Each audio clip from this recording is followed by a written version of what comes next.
Hola, muy buenas tardes y bienvenidos y bienvenidas a este nuevo ciclo de seminarios destinados a las familias que forman parte de las entidades de Plena Inclusión Madrid. La Escuela de Familias es una iniciativa que se encuentra enmarcada dentro del Grupo de Conocimiento de Educación y que busca informar sobre los temas que más os preocupan y que nos habéis trasladado a través de los cuestionarios que se han distribuido desde las propias entidades.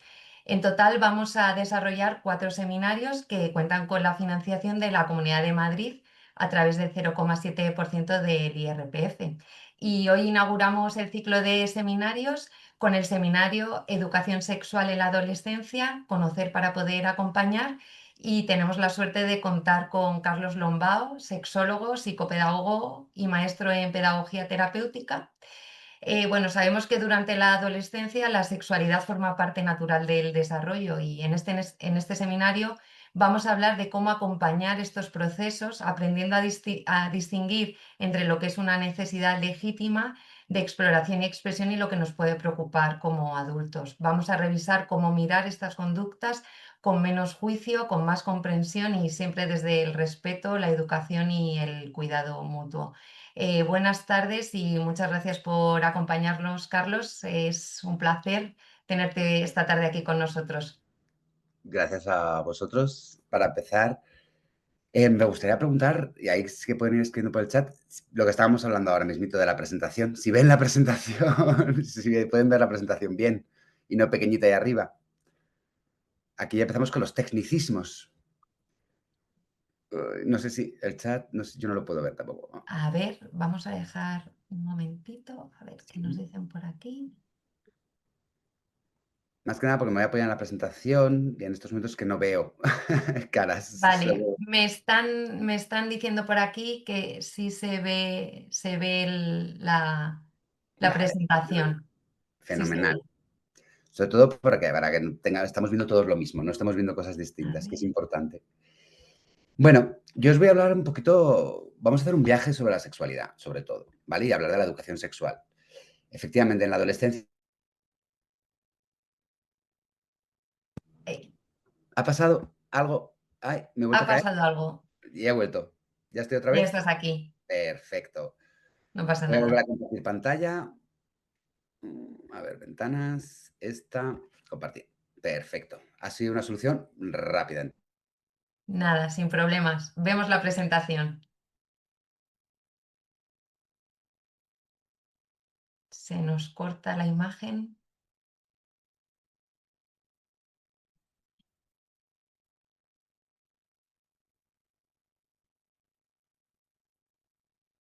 Vamos a ver si vuelve Carlos. Estamos teniendo algún problema con la conexión.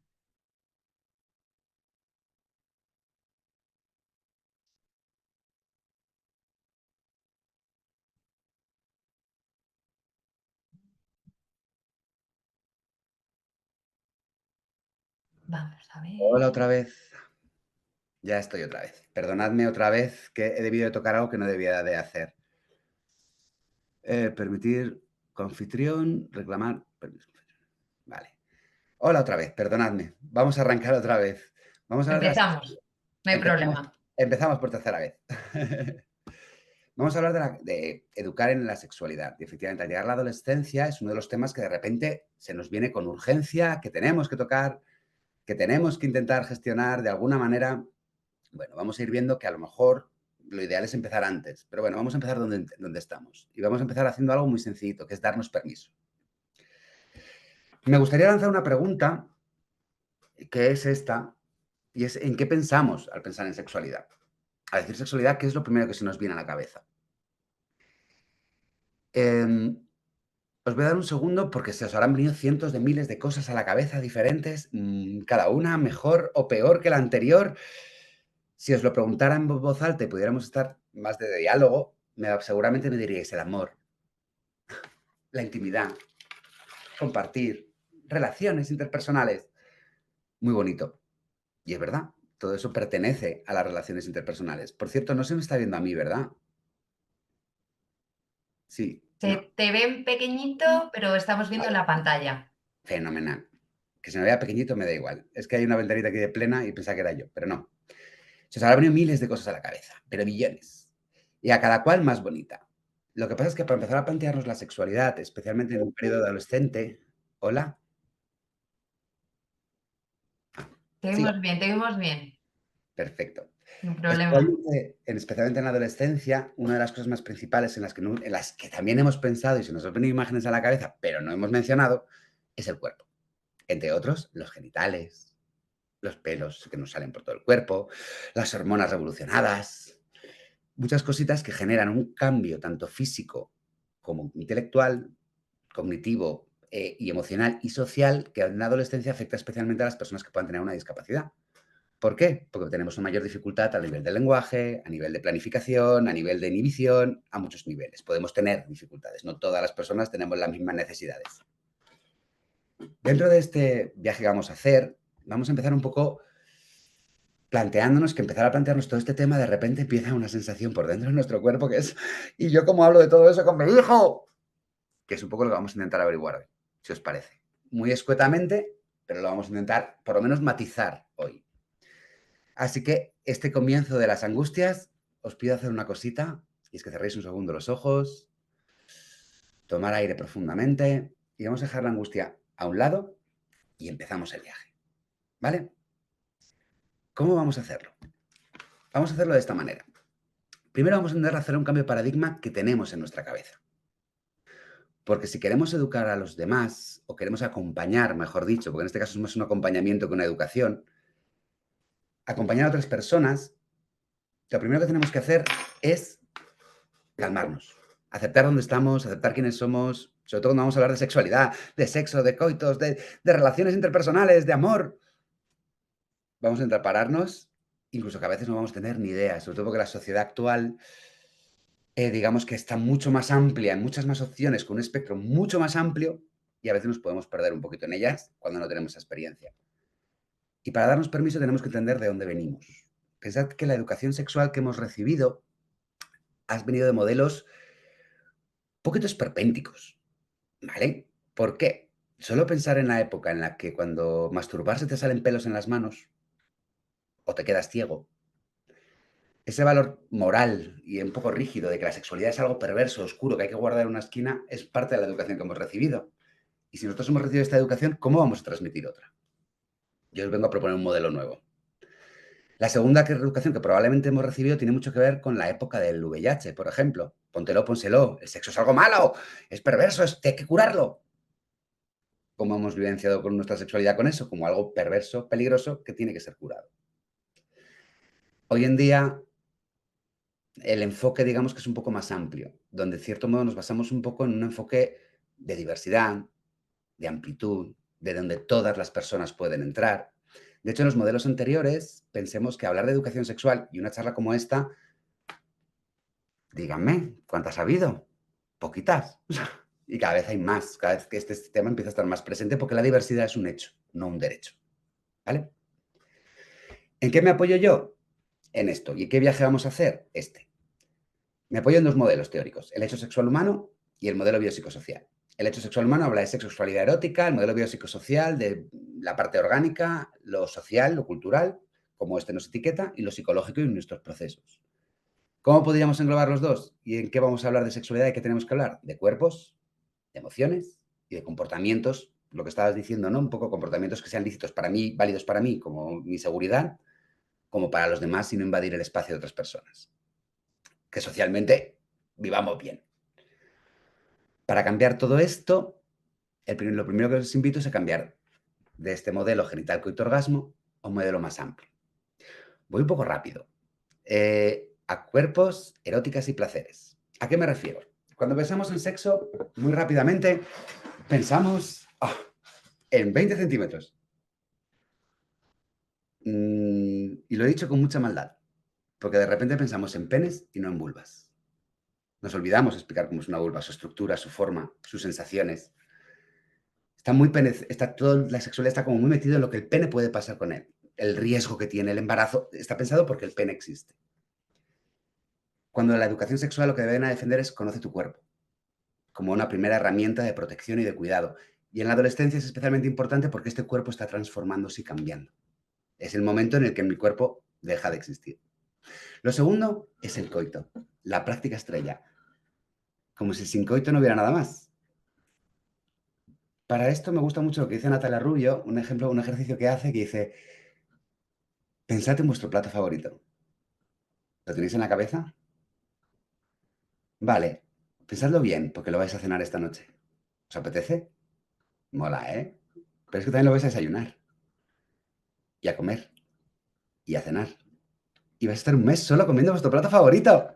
¡Ay, qué ilusión, ¿no? Ah, no, que pierde un poco su valor esencial. De repente el plato favorito como que no apetece tanto. Sin embargo, en la erótica le damos un valor absoluto al coito. Cada vez que queremos hablar de sexo pensamos que hay que hablar de coitos en algún momento.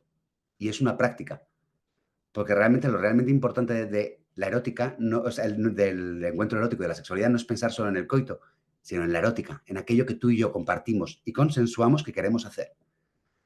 Digámoslo así, hoy no estoy bastante descansado, pero estos días que tienes intensos todo el día maravilloso, te pasas el día currando como un animal de bellotas, llegas a casa y tu pareja te dice, ¿qué? ¿Jugamos? No. ¿Jugamos al parchís o nos sentamos a ver Netflix porque no me apetece otra cosa? Si tú y yo concretamos que esto es un encuentro erótico, lo es. Porque es un espacio de la tercera idea, el placer. La sexualidad se trata de que sea placentera. De hecho, incluso de forma de protección. Yo no hago una práctica si no voy a disfrutar de ella. Si es ver Netflix, es ver Netflix. Y darle el valor que yo considere. El placer es esencial. ¿Cómo vamos a hacer educación sexual? Ok, pues vamos a empezar por lo más primario, los objetivos. Vamos a acompañar a nuestro hijo o a nuestra hija o a nuestro hijo. ¿A qué? A conocerse, a aceptarse y a expresarse de una forma satisfactoria, tanto para sí mismo como para los demás. Va a ser el eje que vamos a seguir, ¿vale? Estos tres objetivos. El primer objetivo, conocerse. ¿Cómo hablamos de conocernos? Vale, para empezar, dejemos los puntos negros. ¿A qué me refiero con los puntos negros? Cuando hablamos de sexualidad tendemos a la ambigüedad. Hacer el acto, la cosita, hacer el amor. Es extremadamente ambiguo y abstracto nuestro lenguaje. Diciendo una cosa, ¿cómo puede entender esa abstracción una persona que tiene una dificultad en la comprensión del lenguaje? ¿En el procesamiento de la información del lenguaje? Especialmente si el lenguaje es abstracto. Le estamos exigiendo a una persona que comprenda algo que a las personas neurotípicas nos cuesta comprender. Es un poco contradicción. Otro ejemplo muy básico es la típica clase de matemáticas, cuando son pequeños, la típica clase de conocimiento del medio. Vamos a trabajar el cuerpo humano. Venga, sí, todos conmigo. La cabeza, los ojos, la nariz, la boca, el pecho, la tripa, rodilla, el pie. De repente hay zonas del cuerpo que desaparecen de la ecuación. El cuerpo y zonas que no existen. Todas aquellas que tienen relación con la sexualidad. De la misma manera que el deseo, la excitación. Muchas palabras que utilizamos otras cosas para definirlas. Se me está viniendo a la cabeza el caso de un chico, el cual cada vez que entraba una educadora, un chico además con muchas necesidades de apoyo, cada vez que entraba una educadora se ponía muy nervioso, pero muy nervioso. Es que le molesta su voz, es que le molesta no sé qué, es que le pasa no sé cuántos. Y si lo que le pasaba era que le excitaba a la persona, le gustaba, se sentía atraído por ella, ahí está el punto negro. Lo primero que tenemos que intentar hacer para hablar de sexualidad es quitarnos un poco que esa opción también existe, especialmente con personas con discapacidad. Lo segundo que tenemos que tener en cuenta es que el cuerpo siente, pero siente cada cual a su manera. Es decir, lo que para mí es placentero, si yo considero que es placentero, la persona que tengo delante no tiene por qué considerarlo igual, o al revés. De aquí, por ejemplo, que a alguien le gusten los pies, que a alguien le guste una erótica concreta, que ahora veremos cómo ubicarla en el lugar adecuado. No es cuestión de eliminación, porque cada cual siente como siente. Y al final se trata de entender dónde sientes. Ya, pero es que mi hijo no sabe explicar esto. Pues vamos a observarlo, vamos a acompañarlo, vamos a entenderlo, antes de juzgarlo. El chico que os he dicho que sentía excitación, necesitamos sentarnos a su lado y decir, perdona, esta respuesta que siente cada vez que siente no es que le ponga nervioso su voz, porque está nervioso cuando no habla. O porque la ve aparecer. Estoy hablando de un chico que no tenía lenguaje, con unas dificultades muy grandes a nivel de función ejecutiva, planificar y organizarse, a nivel de inhibición, pero le gustaba a esa persona, porque le puede gustar y no pasa nada. No es malo. Pues habrá que trabajar para gestionarlo. Después, enseñarles a conocerse comienza desde el principio. Aquí es el momento, lo siento, sé que el tema es adolescencia, pero deberíamos haber empezado antes. Aunque como me dijo una mamá en su momento, que me gustó mucho porque fue una colleja muy bonita, Carlos, nunca es tarde si la dicha es buena, ¿vale? Que muchas cosas he tenido que hacer en mi vida como para encima que ahora me digas esto. Tenéis razón, nunca es tarde si la dicha es buena. Pero esta dicha no termina aquí. Porque también es una cosa muy habitual cuando hablamos del cuerpo, que nos olvidamos de hablar del futuro del cuerpo. ¿Qué quiero decir? A mí, digamos que a mí esto me lo podrían haber avisado y me hubiera venido muy bien. Esto es que me estoy señalando la calva que tengo encima de la cabeza. Y me hubiera venido muy bien saberlo. Por lo menos para estar preparado. Porque el cuerpo no deja de cambiar nunca. Siempre está cambiando. Y acompañar en ese cambio y decir, y eres bellísimo como eres, que es el siguiente punto, y las cosas tan bien como son, es importante. Y además, si vamos a utilizar materiales, sobre todo cuando tenemos más necesidades de apoyo, podemos utilizar materiales visuales, vamos a usar materiales que estén lo más cerca de la realidad del cuerpo de esta persona. ¿Por qué? Porque esto es un chiste generacional y al no veros, no sé muy bien la generación que tengo delante. Pero este chiste, si no lo entendéis, os lo intento hacer dos versiones, una más moderna y una más antigua. Que utilizamos materiales, imágenes y cuerpos Danone. Todos corriendo por la playa, cuerpazos estupendos. Y es un chiste generacional porque este anuncio no todo el mundo lo ha visto, ¿vale? Mi generación sí, otras no. Utilizar el cuerpo lo más cercano a la persona posible para que la persona se vea a sí misma es importante, especialmente cuando están sucediendo cambios. De la misma manera que hay una cosa que solemos hacer mucho en la adolescencia y es cuando te salgan pelos. Yo tengo un amigo con un bigotito así, que parece que tiene 15 añitos, que le salen 4 pelitos aquí mal puestos, y tiene 45 años como yo. Todos los cuerpos son iguales, todos cambian igual. Muchas veces se trata de estar y decir, ¿puede pasarte esto o no? ¿O te va a venir la regla? Una chica con un ataque de ansiedad porque le va a venir la regla. A lo mejor hay que calmar los nervios, no aumentarlos. Vamos a hablar de que es muy probable que venga un ciclo menstrual que forma parte del proceso, que no siempre es igual. Es que es dolorosísimo. No todas. Y algunas sí. Empezar a hablar de tu cuerpo como es. Lo mejor que puedes hacer es contármelo para poder ir gestionándolo sobre la marcha. Pero con naturalidad, con normalidad, con calma. Igual que hablar de penes, en lugar de culebrillas, colas, colillas, serpientes, boa constrictor o todos los términos que se os pueden venir a la cabeza ahora mismito. O la concha, conchita. Yo, personal, esto no tiene ni que ver con sexólogo ni con nada. Mi palabra personal, Pepe, para llamar a la vulva. Muy extremeño. O sea, un extremeño me va a odiar. Pepe es una de las cosas que más me cuestan y palabras terribles que más me horrorizan. ¿Por qué? Porque Pepe es el señor del quinto derecha también. Y luego le dices a la niña, límpiate el Pepe. Salgo de la ducha, me voy a limpiar el del quinto derecha y luego vuelvo. Y esperamos que entiendan que si yo le llamo Pepe, a qué le llama Juan, a qué le llama Ernesto, a qué le llama Federico, a qué le llama... Entienda que todo eso es lo mismo cuando tengo una dificultad en la generalización. Esta dificultad va en aumento según las necesidades de apoyo son más grandes. A menos necesidades de apoyo es más fácil que lo hagan. Ahí, una vez más, escuchar a la persona es esencial. Cuando hablo de cambio, hablo de los 4 principales. El cuerpo se compone de 4 rasgos primarios: cromosomas, las hormonas, los genitales que generan espermatozoides y óvulos y hormonas. Red baja, ¿eh? ¿Ha pasado algo? No. Bien, todo sigue. Todo Fluyo. bien. Claro, estos van a estructurar el cuerpo desde que nacemos. Por eso hablar de ellos desde que nacemos tiene sentido. Ya va a haber muchas variedades. De hecho, cromosómicamente hablando, no todo el mundo nace con XY o XX, que son los cromosomas sexuales. Hay gente que nace con X0, como el síndrome de Turner, o XYY, como el síndrome de Klinefelter.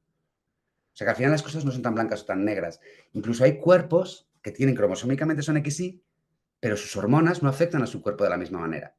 De tal manera que no tienen menos vello o sus estructuras corporales son más femeninas porque la testosterona no me afecta igual. Hay variabilidad. Ahí el individuo es importante tenerlo en cuenta porque esa influencia de la hormona va a hacer que en la adolescencia mi cuerpo fluya hacia un lado, fluya hacia otro, mis emociones se disparen de una manera o de otra. Cuando las testosterona me afectan un montón, las hormonas me afectan un montón, mis emociones se van a disparar mucho más. Cuando me afectan menos, va a estar más regulada. Depende del individuo. Las expectativas sobre los genitales. que todo el mundo tiene que tener la vulva perfecta, con todo cerradito, así como guardado, y los penes súper largos, gordos y todo estupendo, como las pelis porno. Hola, los referentes que tenemos de la sexualidad, el porno, adolescencia. Veo porno porque es muy accesible por muchos bloqueos parentales que pongamos. No me preguntes cómo lo hacen, que yo tengo chicos que no saben leer y escribir y aún así consiguen saltarse los controles parentales. Y a lo mejor lo que tenemos que hacer a veces es educar en lo que está sucediendo y en lo que pueden estar viendo, independientemente de que coloquemos los controles parentales y les acompañemos a intentar gestionarlos, ¿vale? Igual que las gónadas tienen unos testículos o unos ovarios determinados que hacen unas funciones. Hablarles de la realidad del cuerpo. Y estas son las primeras realidades del cuerpo sexuado. Y aquí viene nuestro periodo estrella. Los rasgos sexuales secundarios. Aparece la adolescencia. Primer consejo pragmático, respirar. Respiremos, por favor. ¿Por qué? Porque va a haber un cambio emocional. Va a haber un cambio a nivel corporal, pero también va a haber un cambio cerebral, a nivel de comportamientos. De tal manera que los cambios emocionales, para empezar, que levante la mano quien no haya sido un adolescente que solo quería estar en la cama tumbado todo el día. Vaya. Y si eso nos ha pasado a nosotras, ¿por qué no tenemos un poco en cuenta que a lo mejor en este periodo, cuando le está costando mucho más despertarse que lo que le costaba antes o lo que le va a costar después, entendemos que su proceso va a ser más lento, porque su cerebro y su cuerpo están en un momento de transformación física? Y todavía estoy en el cuerpo, pero ahora que empecé con las emociones, en la parte física. Está aquí, el cuerpo está aquí. Y esa transformación le va a hacer estar más cansado, va a estar más arrastrado. A partir de la que se le considera adolescencia, que podemos poner que empieza pubertad, adolescencia, 10, 11, 12, 13, 14, 15, depende del individuo, porque no es tan rígido, no es... No, cuando cumple 15 años hacemos la quinceañera y surge la adolescencia. No, no, la película de los cuerpos no va así, cada cuerpo es un mundo. Tengamos en cuenta que aparece una nueva emoción. No, miento, no se le considera emoción, pero me encanta hablar de ella como emoción. El deseo. ¿Qué es el deseo? La atracción hacia otras personas que no puedo evitar. Hasta ese momento la atracción podía ser, me encanta, vamos a jugar. Me encanta porque me gusta su forma de vestir. Aquí aparece una nueva sensación de, me encanta porque me apetece tocarte, me apetece besarte. Aquí, a partir de este momento, es cuando podemos empezar a leer las conductas como una intención más erótica de lo que la leíamos cuando eran pequeños. Y aún así habría que mirar el tipo de discapacidad, el grado de las necesidades de apoyo que tiene, el grado de desarrollo, muchas variables. Cada persona es un mundo. También aquí hay una cosa diferente cuando surge el deseo, que es importante tener en cuenta, que no es solo lo que la persona siente, sino cómo le lee el mundo. ¿Me explico?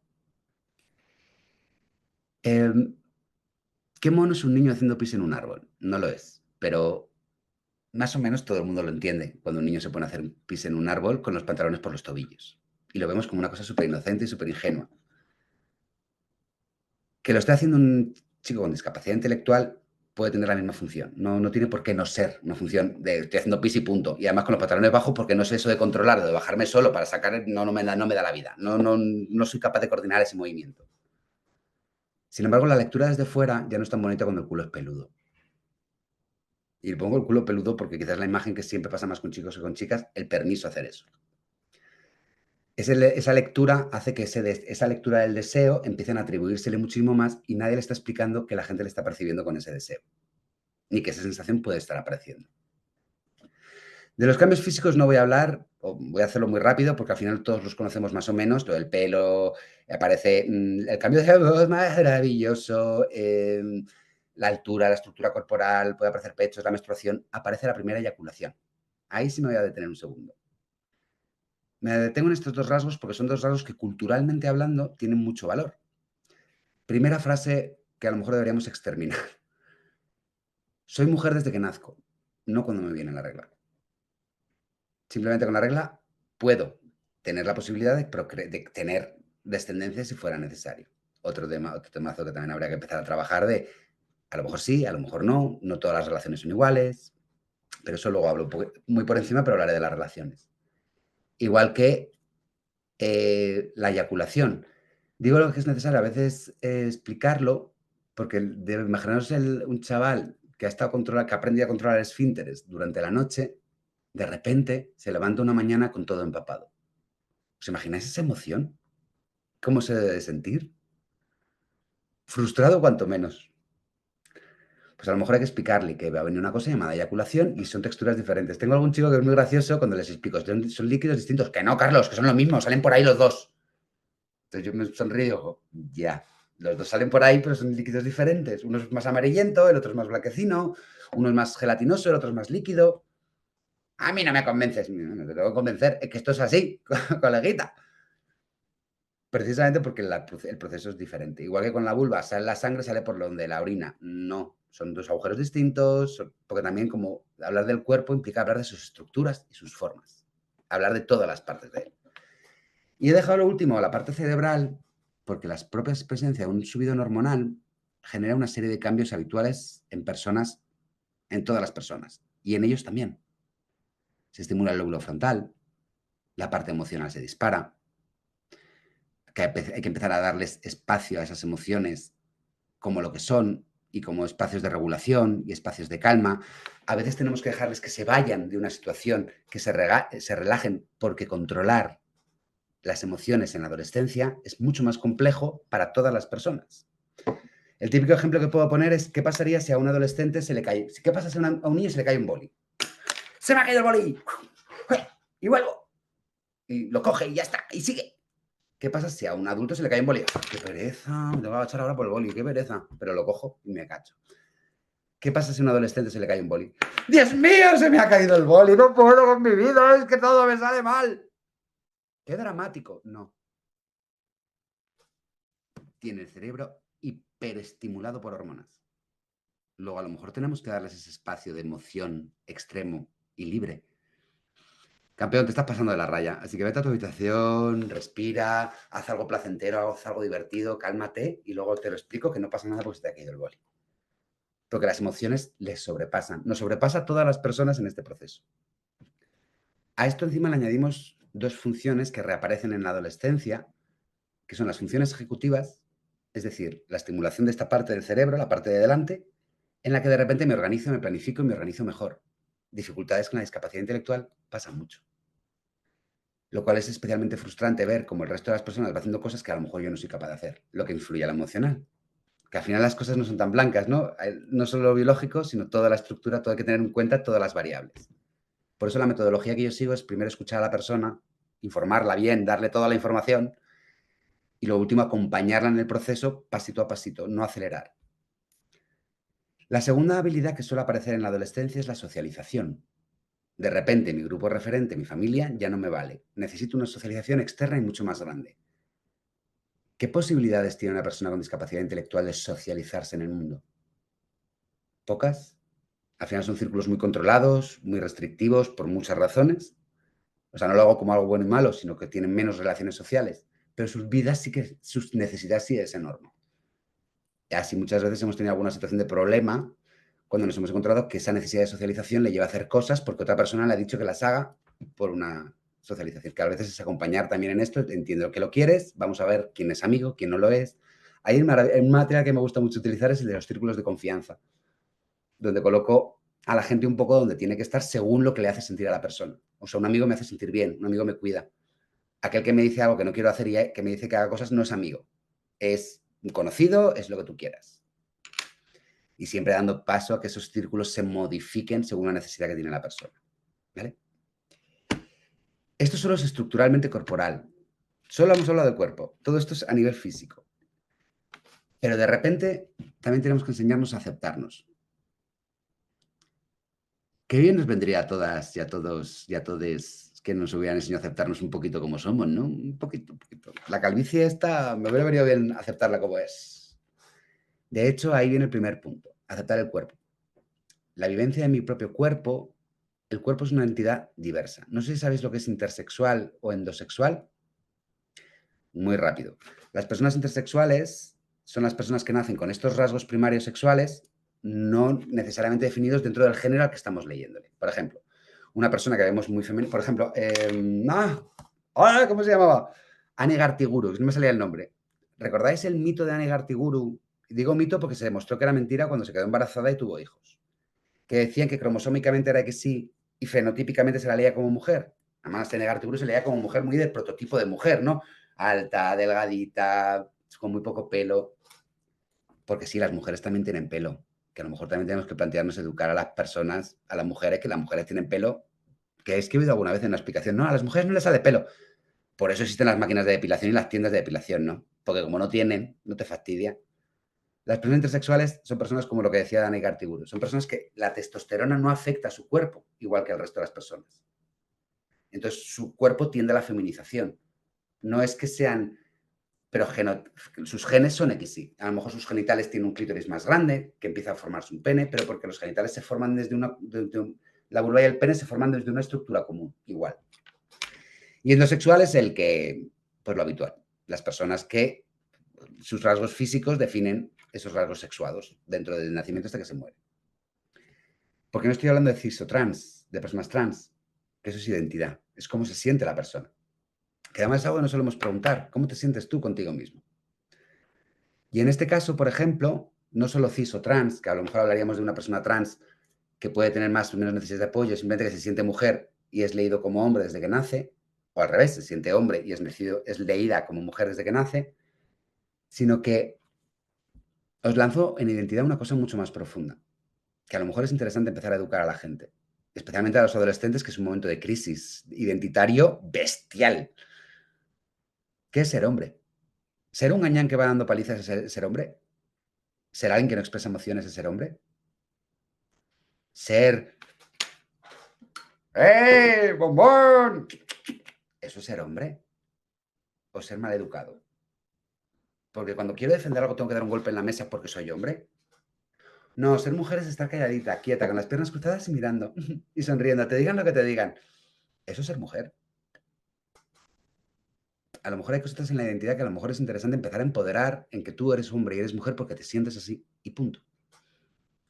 Y si a ti te gusta pintar, bailar y gritar y tienes pene, eres hombre si te sientes así. O tienes vulva y eres hombre y te sientes así. Y es igual de válido que todo lo demás. ¿Por qué? Porque muchas veces el no aceptar mi identidad, imagínate que vamos a ser una persona cis, es la que se siente de acuerdo con la identidad que se le atribuye. Yo nací hombre, se me leyó como hombre y me siento hombre, soy un hombre cis. Pero todo lo demás que hago en mi vida, ser hombre para mí es lo que yo le atribuya. No tengo que dar un golpe en la mesa. Y sobre todo ahora que venimos en una era digital tan interesante, especialmente mucho acceso a muchas cosas y muchos discursos, donde les están enseñando a hacer cosas que no son. He conocido demasiada gente, niños, chavales que eran una ternura y eran puro amor, y de repente, no, es que como hombre yo no puedo ser tan cariñoso. ¿Por qué? A lo mejor te compro que no puede ser, que tienes que dejar de serlo con el panadero o el señor que te acaba de encontrar por la calle. Sí, obvio, es que, pero eso es conducta social. Pero con la gente que tú quieres, sí. ¿Por qué no? Por ser hombre, no. Por ser persona puedes ser cariñoso aunque tengas confianza o estés cerca. De la misma manera aparece el deseo. ¿Qué es el deseo? Ese impulso que no puedo parar de atracción hacia los demás. Y aparece especialmente en la pubertad o en la adolescencia. Por un lado está la orientación del deseo. Me gustan hombres y mujeres, o no me gusta nadie, que esa opción también existe. Pero esa opción, que aquí es el fallo que cometemos los papás, los mamás, los profesionales, no depende de nosotros, depende de la persona. Porque un fallo que cometemos mucho es, no, a mi hijo no le gusta a nadie, se lo has preguntado. Es que no me va a contestar porque no habla. Bueno, ¿has observado realmente si no le gusta a nadie? No atribuyamos. Y esa atribución la hacemos mucho sin querer. Cuando vemos a nuestro hijo de la mano con un amigo, siendo dos chicos, son amigos. Cuando vemos con un chico y una chica, son novios. Y hacemos una atribución a ese tipo de deseo que no es real. Porque la única persona que tiene la respuesta es la persona. Igualmente hacia la erótica. Muchas veces no tengo por qué sentir atracción hacia una persona. A veces siento atracción hacia una parte de una persona. A lo mejor me fascinan los pies. Y lo de los pies viene porque he tenido esta mañana que solucionar una conversación interesante sobre fetichismos. Está bien que tengas esa sensación, no es malo. A lo mejor lo que hay que hacer es contextualizarlo bien. No, no te lances a los pies de la gente por la calle. A lo mejor en tu espacio de intimidad que desees esto está muy bien, no pasa nada, pero vamos a intentar gestionarlo bien. O no, es que a mi hijo le encanta tocar el pelo a la gente. A lo mejor hemos mirado si puede ser que tenga una respuesta excitatoria de tocar el pelo a la gente. Es importante.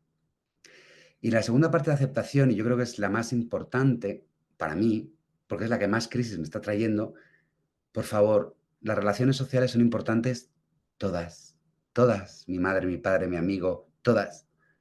No la pareja. La pareja no es el epicentro de una relación, ni de la vida ni del mundo. Puedo ser soltero y puedo estar feliz. No tengo por qué potenciar esa idea constante de cuando tengas novia. Perdón, frase típica, frase típica. Cuando seas padre comerás 2 huevos.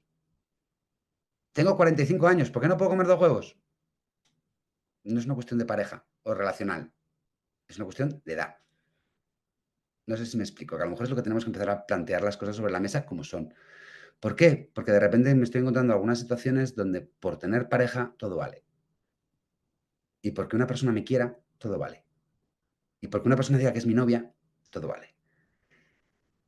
Y perdonadme, no todo vale. Primero porque el amor no duele. Y si una persona está en una relación en la que está hipersometida y está en tensión constante y está pasándolo mal, solo por poder decir al resto del mundo, tengo novia, a lo mejor hay algo que no estamos haciendo bien en los modelos relacionales. De hecho, en esta misma idea me viene el último taller que hice con chicos, que me encantó, me lo pasé muy bien, muy divertido. No conseguí nada de lo que llevaba planteado, lo conseguí. Se me fueron todos por otro lado y pues, dejamos que fluyera porque no había alternativa. Y lo primero es, ¿cómo estáis? Buenos días, ¿cómo estáis? Yo tengo novia, yo tengo novio. Que era como el dato más importante que me podían decir de sí mismos. Ahí están los modelos relacionales. Desde la soltería a que el resto de las relaciones sociales que tengo son igual de importantes y hay que cuidarlas igual. Dentro de la aceptación nos encontramos con 4 áreas. La identidad, que ya les he comentado, la orientación, ya le he comentado, con la expresión del sexo biológico, ya lo he comentado, y me queda la expresión de género. Cómo yo me quiera vestir o quiera expresarme no define ni mi identidad, ni mi orientación, ni mi sexo biológico. Si yo decido llevar falda, es una cosa independiente a todo lo demás. ¿Qué quiere decir esto? Fomentar o acompañar a las personas en su diversidad es muy importante. Pero hay una cosa que también tenemos que explicar. Y aquí viene lo duro. Y aquí es donde de repente entran las angustias y nos callamos. Perdón, estoy muy criticón hoy. Perdonadme que estoy muy cañero. Estoy yo con la fusta muy puesta. Que nos olvidamos de explicarle que la sociedad no lo va a entender. Y tendemos a prohibírselo o a sobrepermitírselo, sin darle las herramientas para poder gestionarlo. Que a veces la tolerancia a la frustración es la primera que hay que trabajar quizá un poquito antes que todo lo demás. O las emociones, o entender que hay gente que va a estar de acuerdo contigo y gente que no, que las cosas no son tan blancas o tan negras. Y a veces plantearle lo malo y poner la lista de lo bueno. Poner la lista, lo bueno, eres libre, te exprésate como quieras, sé feliz, que esto es muy guay. Lo malo, no todo el mundo lo va a entender. Pero a veces simplemente es cuando tenemos que estar ahí a su lado para darle compañía y darle apoyo. Lo que es acompañar a la persona, estar sin juzgar, contándole la verdad, siempre, en todo momento. Y después ya la decisión personal de cada casa, que al final la diversidad en cada casa también existe y no la vamos a negar, porque me parecería un poco absurdo. Lo último, la expresión. Me baso en 3 ideas: intimidad, la influencia externa, las redes sociales, la ficción, la realidad, el porno, el acceso a toda esta información que les está llegando y les está educando en sexualidad sin que nosotros podamos filtrarla de alguna manera. O la prohibimos, pero no le explicamos lo que significa. Y sobre todo que la erótica no es tener un coito, es un menú de degustación. Aquí me encanta un chaval que me decía el otro día, yo hago sexo con mi novia. Y yo, muy bien. De hecho, es un paciente, este es paciente. O sea, este le tengo, ¿vale? ¿A qué te refieres con hacer sexo? Hacemos sexo con ropa. Me encantó la idea. Es como, claro, ¿por qué haces sexo con ropa? Es que ella no quiere que nos desnudemos. ¿Y tú le das el permiso? O sea, perdón, no le das el permiso. Lo que acabo de decir, para darme una colleja, dar permiso. Y tú entiendes que a ella no le gusta y lo aceptas y asumes que también ella ha puesto un límite y está bien. Sí, sí, sí, sí, claro, claro. Lo dijo como diciendo, ¿qué pregunta tan absurda? Claro que si ella dice que no es no, ya está. Lo tenía tan claro que me pareció maravilloso. Y me encantó que definiera esto. Hacemos sexo con ropa, porque lo que hacían es tumbarse en la cama, abrazarse, besarse, acariciarse, y era suficiente. Y lo es. Que es lo que a veces nos olvidamos, que el coito no es el centro de todo. De hecho, tanto preocupación por el coito es lo que acaba generando disfunciones eréctiles, vaginismos y dificultades varias. Se puede hacer, señoras, señores, les invito a practicar sexo con ropa y a disfrutar de la persona que tengo delante como la persona que es. que es lo que tendríamos que enseñarles en sexualidad y en relaciones eróticas. No tanto el qué tienen que hacer, sino que tienen que disfrutar. De hecho, mi estructura básica siempre es esta, que cualquier encuentro erótico, y es lo que tenemos que trabajar, tiene que ser consentida. Que, por cierto, hay que explicar bien el consentimiento, que tenemos ahí a veces unos taritas con el consentimiento de las narices difíciles. Y ahí la frase de solo es sí es la que me vale. No es no. Y la duda, cuando vemos que alguien duda, es no también. Ser claros en el lenguaje y específicos es muy necesario, sobre todo cuando hablamos de discapacidad intelectual. Que sea segura, que no te hagas daño. Incluso aquí ese seguro lo puse un poco con la masturbación. Si hay un chico que se masturba o una chica que se masturba y se está haciendo daño en los genitales, heridas en los genitales, a lo mejor tenemos que buscar una alternativa para que no se haga daño. No es prohibición. Por ejemplo, un masturbador, un vibrador, objetos que nos permitan que el sexo sea seguro. Sobre todo, y aquí me voy al cuarto punto, que es la intimidad, sobre todo porque lo va a hacer en un espacio donde yo no voy a estar presente. Y deben de hacerlo en un espacio donde yo no voy a estar presente, porque hay que enseñarles lo que es la intimidad, que es un concepto hipersocial. Y el cuarto punto y más importante tiene que ser placentero. Lo tienes que pasar bien. Si estás haciendo algo que no lo pasas bien, no lo hagas. Pero es que mi novio me dice que tengo que tener coito. Pues como si tu novio te dice que tienes que ir a la luna. Si no te apetece, no tienes que hacerlo. O es que mi novia quiere tal. No. Si tú no lo vas a pasar bien, no merece la pena. Y como os he dicho, hay que explicar la intimidad. Yo la explico aquí, desde aquí. Y la estoy modificando ahora, que llevo un primer trimestre, que me están dando colleja por todas partes y tengo que modificar muchas cosas. La explico como un espacio en el que estoy solo, solo mío. Porque todas las personas tenemos derecho a tener un espacio de intimidad. Y a veces las familias y los profesionales nos olvidamos de construirlo y de hacérselo. ¿Y sabéis cómo se hace? Cerrando puertas, pidiendo permiso. No, Carlos, yo cierro la puerta desde que es muy pequeño. Y si llamas a la puerta, ¿cuánto tardas en entrar? ¿Cada cuánto estás llamando a la puerta en ese espacio de intimidad? Bueno, poco. Querida, a lo mejor ahí no le estás respetando toda la intimidad lo que se puede, porque al final estamos creando espacios públicos. ¿Y hay espacio de intimidad compartido? Sí, con consentimiento. Pero su consentimiento es tan importante como el nuestro. Siempre.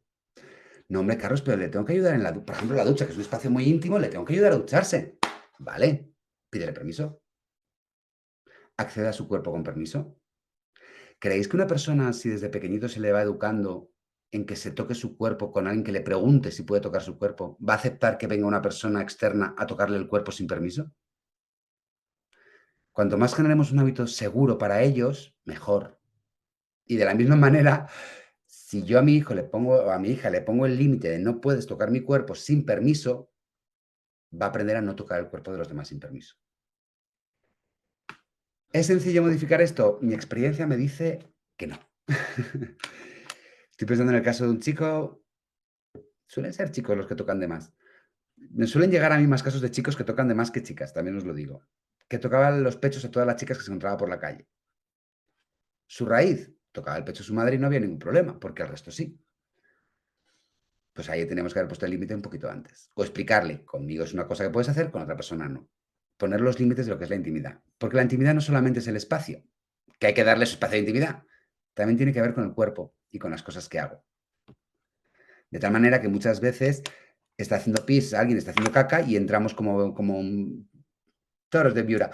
Yo en eso siempre que explico esto me acuerdo de mi hermana pequeña que tiene dos hijos, pequeños, muy pequeños, y ahora están con uno que no llega a los 3 años y dice, estoy deseando que llegue el día en el que pueda volver a hacer pis sola, hacer pis en mi propia intimidad. Efectivamente. No está en el periodo de su vida para hacerlo. El dilema es que las personas con discapacidad, este periodo se alarga a veces demasiado, tanto que llegamos a la adolescencia o a la juventud. Y a veces dar los modelos adecuados es importante. En resumen, todo esto que he dicho tiene una función, que es el objetivo básico de la sexualidad. Ayudarles a ser feliz. Y para ser feliz hay que dejarles a veces un poquito en paz. Metodología. Escuchemos. Desde la realidad de la persona no atribuyamos cosas. Vamos a sentarnos a escucharles. Que no tiene lenguaje. Vamos a sentarnos a observarles. Escuchar no es mirar, no es escuchar por los oídos. Escuchar es mirar Y me vais a perdonar, y aquí sí que las familias me habéis dado collejas y me he comido muchas cositas de, pues tienes razón, de comerme mis palabras, porque vosotros les escucháis muchas veces por el miedo, escucháis con ciertos filtros, pero les conocéis mucho mejor que nadie. Y les escucháis muchas veces muy atinadamente. Pero está guay que de vez en cuando contéis a los profesionales, que se lo digo ahora en un ratito, en 3 segundos en realidad. Escuchéis a los profesionales externos porque entre lo que ellos ven y lo que tú ves, al final construís un todo. Sobre todo, la información, cómo le doy la información según las necesidades de la persona.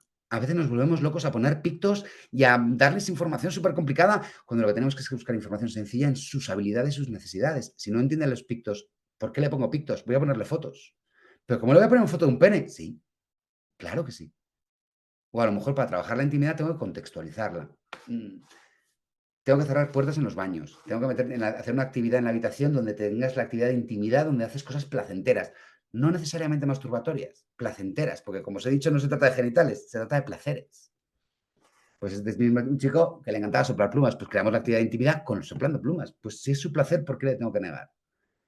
Y la tercera es acompañar. En ocasiones es mejor no hacer nada. Me voy a explicar mejor porque eso parece, ¡ah, pasó de ti! No, a veces es, en lugar de actuar inmediatamente, es para, respira, pregunta, escúchale, estate con él, acompáñale, estar presente. Escuchar, dando tiempo y espacio.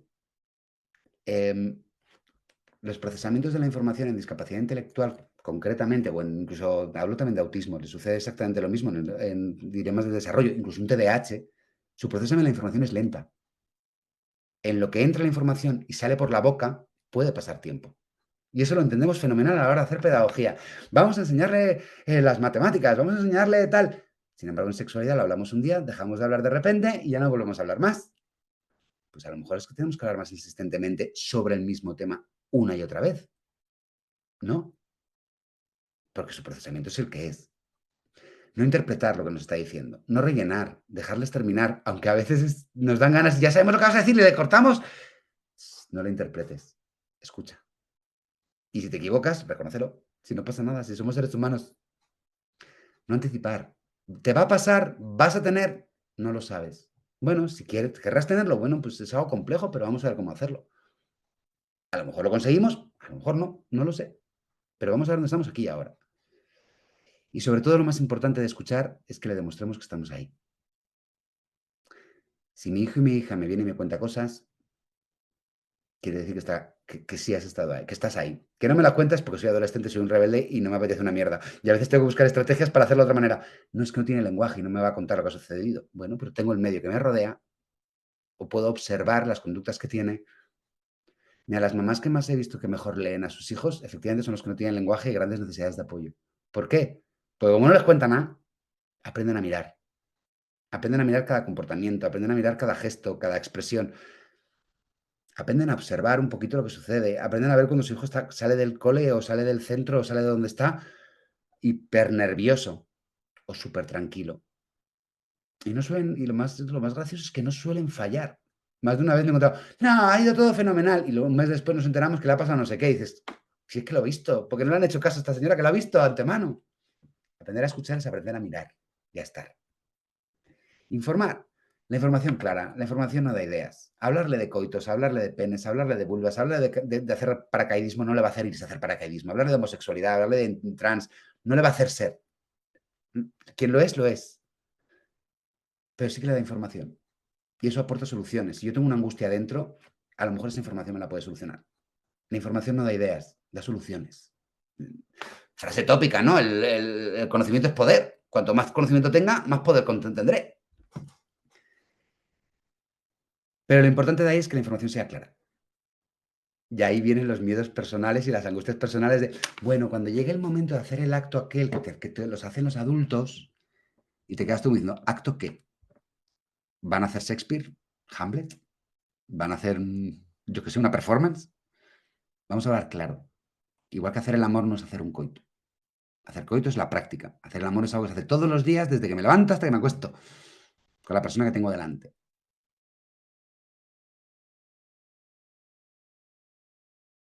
¿Es mi pareja o no? Mi procesamiento de la información es más lento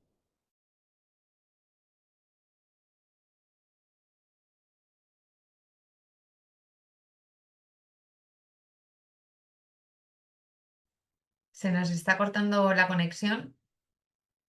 Voy a aprovechar para comentaros que ya estamos llegando al final del seminario y que podéis ir planteando preguntas a través del chat si queréis plantear alguna cuestión más personal o alguna duda de los contenidos que está trasladando Carlos. Hola, perdonadme, Hola. no sé qué ha pasado. Se ha No te quedado paralizado. preocupes. He aprovechado para decir que tenemos el chat abierto para que puedan ir trasladando preguntas y ahora al Perfecto. final, que ya nos queda De hecho, poquito, las podemos voy ir a resolviendo. de hecho, voy a dejarme que entro en velocidad absoluta. Tranquilo. Me queda, no sé si os habéis quedado en la necesidad y habilidad, ¿no? ¿Eso lo habéis llegado a oír? La necesidad y la habilidad que tenga la persona, me adapto a ella para poder explicar las cosas. Eh, ahí. Acompañar, no juzgar, no sobreproteger. Ninguna de las dos opciones es válida. A veces la persona se tiene que equivocar y es bueno. Tiempo y espacio. La intimidad es un derecho fundamental, es un derecho humano que tenemos todas las personas. Y sobre todo nuestro objetivo tiene que ser fomentar la autonomía y la autodeterminación. Sus decisiones son válidas y están bien. Y esas decisiones tengo que enseñarle o acompañarle para que sean seguras, no eliminarlas, que no es lo mismo ser seguro que eliminarlos. Buenas ideas, hablar desde siempre. Entrar en contacto con los centros. A veces no lo tenéis que hacer solas. Todo es importante. La gente de su alrededor y su pequeña red podemos trabajar a la vez.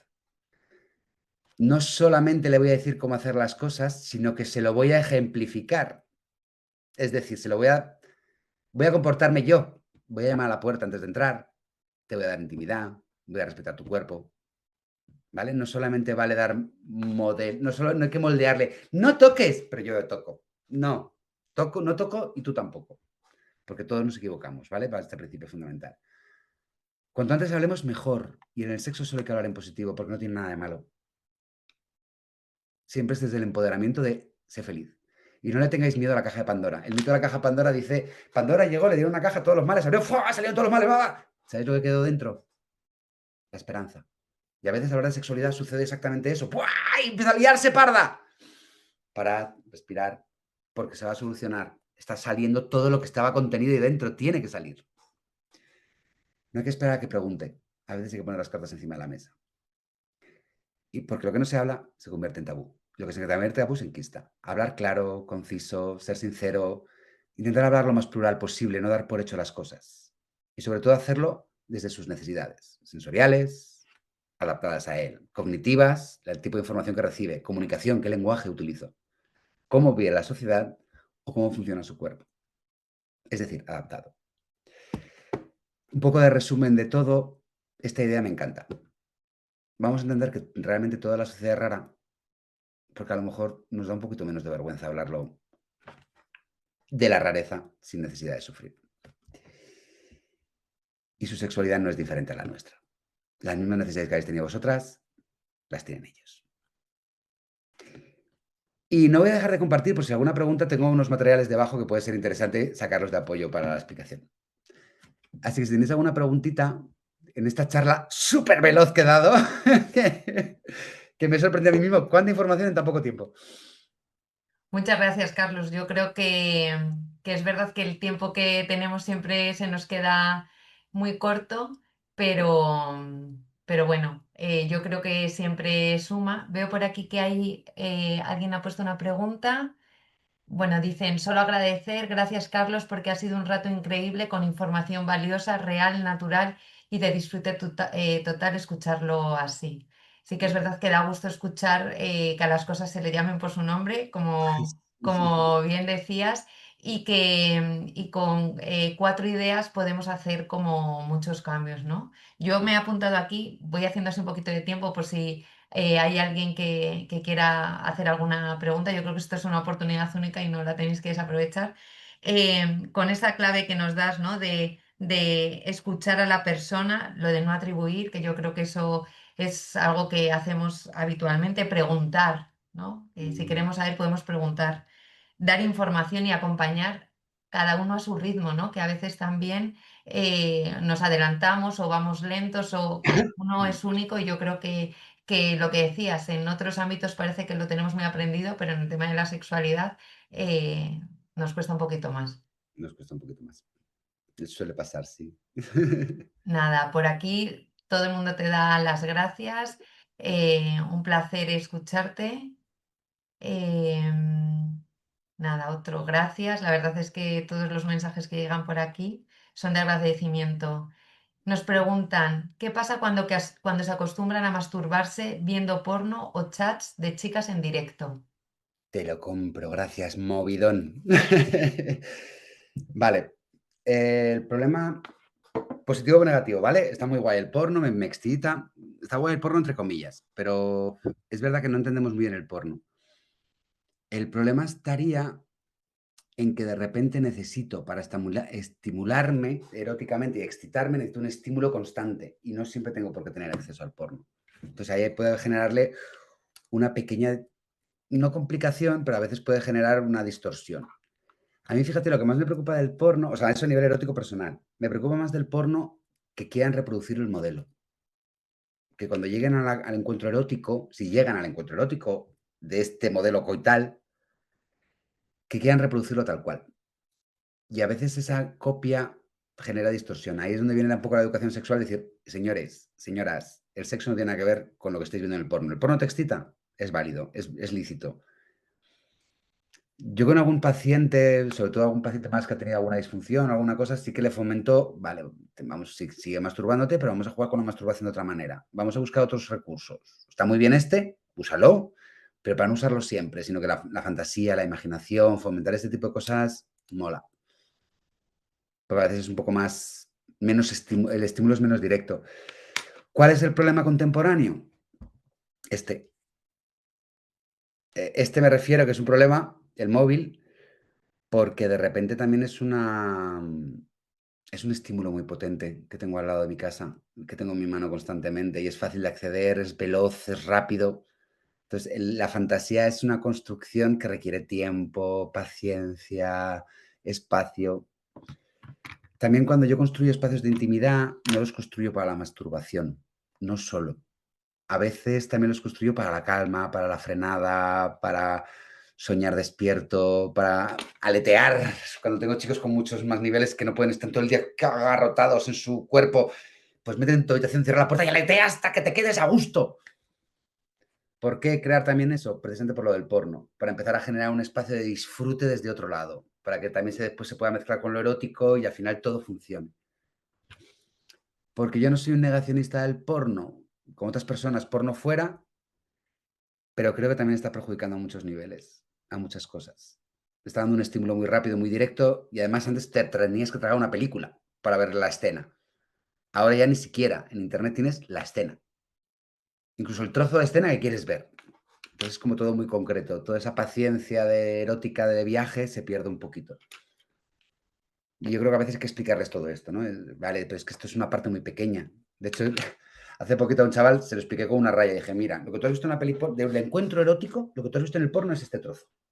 Todo esto que ha pasado antes y todo esto que pasa después no te lo cuenta. ¿Y qué pasa antes? Que se conocen, que se relacionan, que se besan, que se acarician, que se excitan la una persona a la otra, que se... todo lo que pueden hacer de prácticas variadas, que tienen la ropa puesta, que si no la tienen, todo esto no lo ves, solamente ves cómo se penetra. Y después de la eyaculación, cómo se sigue acariciando, cómo se besan, y todo esto también pertenece al encuentro erótico y es igual de placentero. O sea, explicarles también este proceso, un poco lo que os decía antes, porque el porno hay que darle un viaje muy gordo y se le dio en su momento y hay un porno feminista que habla de historia, de todo el proceso. Pero mientras llegamos a esa transformación hay que darles herramientas para aprender a gestionar la información que reciben del porno. Yo creo, ¿eh? Esto lo dejo abierto a la reflexión, amplia y diversa. No sé si te vale un poco de respuesta. Bueno. Muchas gracias, Carlos. Pues yo creo que si te parece lo vamos a dejar por aquí. Bueno, venga, la última que nos hacen, si os parece, cerramos con esta que nos dice, mi hijo que desea tener relaciones sexuales físicas con una pareja, pero por su limitación social no consigue ninguna pareja. ¿No? La dificultad que decías tú de encontrarse entre iguales. Claro. Ahí, por ejemplo, he tenido varios casos con esta dificultad. Muchas de ellos he llevado a situaciones de frustración enormes. Enorme, enorme, enorme, enorme. Primero, el modelo del que venimos, la pareja es esencial. Y eso hay que desmontarlo. Segundo, incluso chicos que quieren tener pareja, pero no quieren chicas, personas con discapacidad. Y ahí no están entendiendo muchas veces que la visión de ellos como personas con discapacidad, me pasa mucho con chicos, una vez más. Chicos con discapacidad que no quieren otras personas con discapacidad, pero la visión de las mujeres que tienen sobre ellos al tener discapacidad no la entienden. Pero yo soy hombre. Sí, pero la sociedad en estos momentos la discapacidad la tiene colocada en un sitio que a lo mejor no es el más saludable para encontrar una pareja libremente. ¿Es viable? Claro que es viable, pero no es fácil. Y a lo mejor ahí nos toca ser un poquito crudos. Y a veces me ha tocado ser malo y poner la frustración en el centro. Y lo que estás sintiendo es frustrante y tienes todo el derecho a sentirte así. Y además a veces me da esta pena, que es como, joder, colega, la sociedad hay muchas cosas que cambiar y todavía no hemos llegado a este punto de libertad absoluta real. Y a veces ponerle estas cosas y acompañarle, decirle, mira, vamos a llorar todo lo que haya que llorar, vamos a gritar todo lo que haya que gritarlo, porque tampoco podemos hacer mucho más. Sus dificultades sociales les llevan a no poder ligar, entonces también a veces se pone incluso encima de la mesa, pues tíos, necesitamos ir a contextos y espacios para poder ligar. Y a lo mejor necesitas ir a espacios donde haya personas, que haya hombres y mujeres. Tengo un chico que es que al final, chico con TEA, el cual, claro, al final todos sus contextos solo son hombres. Y a mí no me gustan los hombres. Entonces, ¿qué hago? Pues vamos a tener que seguir buscando contextos donde también haya mujeres y sobre todo que a esa mujer no la vamos a meter la mano porque sí, porque a lo mejor nos puede aceptar o no. La frustración es una emoción que no trabajamos mucho. Hablamos de alegría, tristeza. La frustración no la ponemos mucho encima de la mesa. Y no sé vuestra experiencia, pero después de veintitantos años trabajando con personas con autismo y con discapacidad de diferentes grados, niveles, edades, etcétera, me ha parecido la emoción que más se ha repetido. Mucho más que la tristeza, mucho más mucho más que las demás. Porque es una emoción potente porque se frustran constantemente al no poder hacer cosas. Y gestionarla y ponerla en la mesa y darle un abrazo y decir estoy aquí para ti, a veces es esencial. No sé si os respondo. Yo me meto en mi discurso a veces, soy un poco chapas. Nada, a mí me parece un mensaje maravilloso para dar fin a este seminario. Yo creo que muchas de las cosas que has dicho nos dejan ahí, pues con la duda de qué podemos hacer, qué hemos hecho hasta ahora y por dónde seguir. Dará pie a muchas otras conversaciones seguro. Eso es Y bueno. bueno, el vídeo quedará grabado, lo subiremos a YouTube y de esta manera pues podrá llegar a muchas más personas que estoy convencida les va a ayudar muchísimo en el acompañamiento, ¿no?, de sus hijos, hijas. Así que muchas gracias, Carlos, y Nada, nada, espero que podamos volver a vernos en algún otro seminario. seguro. Y a todos los que habéis asistido, también muchas gracias por vuestra participación. Os recuerdo que tendremos un nuevo seminario en octubre, el 23 de octubre, titulado Cuando no sé qué hacer, comprender y acompañar con respeto cuando hay conductas que nos preocupan, que impartirá Belén Fontes de la entidad Aleftea. Eh, Muchísimas gracias de nuevo a todos por vuestra asistencia y nos volvemos a ver en octubre. Buena tarde. Vamos a parar la grabación.